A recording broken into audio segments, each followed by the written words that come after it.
first moved into our house, one morning about 5:30, when my husband was going to work, down the street came a gray wolf. It was still dark out. There was snow on the ground. It was pretty cold. We stood there in the driveway, less than 200 feet from the wolf, as it just looked at us, slowly walked by, and then went and messed around in a neighbor's yard for a few minutes while we stood stationary, still, and then it disappeared into the park. It wasn't a scary event because he just looked at us calmly, right in the eyes. We looked back, and we all just let everybody get along with their life. I remember that the other night when I went outside and I looked at the wolf moon. It was the second night of the wolf moon. I was inside finishing up working on a video for this channel, the one where I was describing why I was doing it and how I wanted to connect with my ancestors and that my life had come full circle. The past had come full circle, and it felt like they were reaching out for me. So as I was finishing that up, with that in my mind, I looked out my window, and it was probably about 9 o'clock at night, and I saw this huge moon. Now I remembered that there was a certain moon, that they had it on the news, but I didn't think much about it.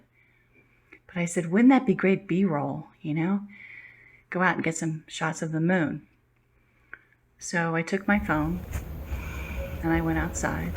And as I did, I noticed that there was a blue light, like a tiny little circle, an orb-like thing dancing around. I looked behind me and looked around, and there was nothing there. There was nobody outside. It was cold. It was like 15 degrees. There was nothing making that light. But it was such a beautiful moon. I just continued, and I said, well, maybe the camera won't even pick it up. So afterwards, when I came inside, I said, look what I got. There's an orb here. And it's not moving with the camera. It's not related to the camera because it's moving on its own. And it sort of greeted me as I came out, and it sort of hung around the moon. It felt actually positive. I had no fear or anything of it, and I had no fear being out there right then. So I said, well, I'll go out in about an hour and a half or an hour. I said, if I go out there and it shows up again, I know it's something in the camera. Well, it didn't show up. And it was even darker this time, so if there had been some reflection somewhere, it would have shown. But the thing is, it was moving on its own, not related to the camera.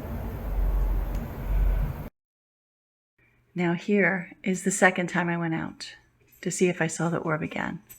Now after I came inside and saw that there was no orb on the second one, I was, I don't want to say freaked out, but a little bit, because I knew I had just seen something paranormal. There was no other way around it. And I believe in the paranormal, and I believe in spiritual energy, and I believe in all of that sort of thing. Ever since I was little, I always would hear things, see things.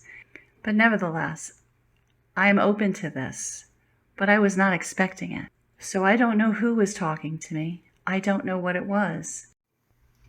In Norse mythology, Hati is a wolf that chases the moon across the night sky. Native Americans believe wolves are power animals, spirit animals, and that they bring messages.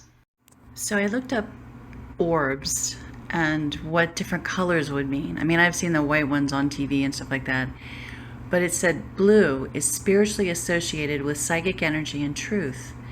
It is a very calming color, and many people associate it with spiritual guidance. Some people feel blue orbs are a sign of a calming presence or energy, while others feel they indicate the presence of a spirit guide in that location. So I wanted to share my blue orb with you. Guidance of calm and spiritual energy in this very troubled world. Just reaching out to tell us, because I'm sharing it with you, that it's okay, that it's okay.